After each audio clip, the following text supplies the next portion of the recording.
এটা হচ্ছে ঝালকাঠি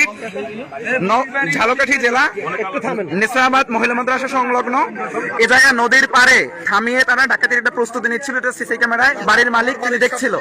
বাড়ির যে তিনি আমাদের সবার পরিচিত বনিয়ামিন বাকলাই, তার থেকে শুনেন।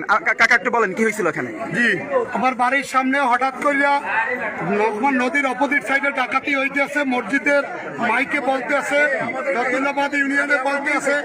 সেই একই অবস্থায় এখানে থেকে নৌকায় ওপার থেকে পার হয়ে যায় এপারে আমার বাড়িতে ডাকাতি করার জন্য বাড়ির চতুর্পাশে এরা জড়ো হইতেছিল। এই অবস্থা আমি সিসি ক্যামেরায় দেখা এলাকাবাসীকে টেলিফোনে জানাই এবং ঝালকাঠি সদর থানার ওসি সাহেবকে জানাইলে ওসি সাহেব তাৎক্ষণিকভাবে ফোর্স নিয়ে আসছে।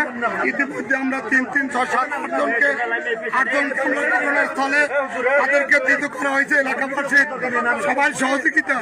ইতিমধ্যে একজন ঠিকাদার ঝালকাঠির ফাইজুল নামে সে এসে বলতে আছে সে মাস্তানি দেখাইতেছিল এবং ইতিমধ্যে জনরসায়নে স্থানীয় যুবকরা তার গায়ে হাত তুলেছে।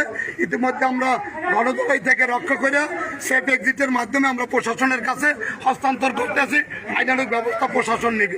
ইতিমধ্যে আমাদের ঝালকাঠি সদর থানার এসআই আসাদ ভাই আমাদের সামনে উপস্থিত আছে।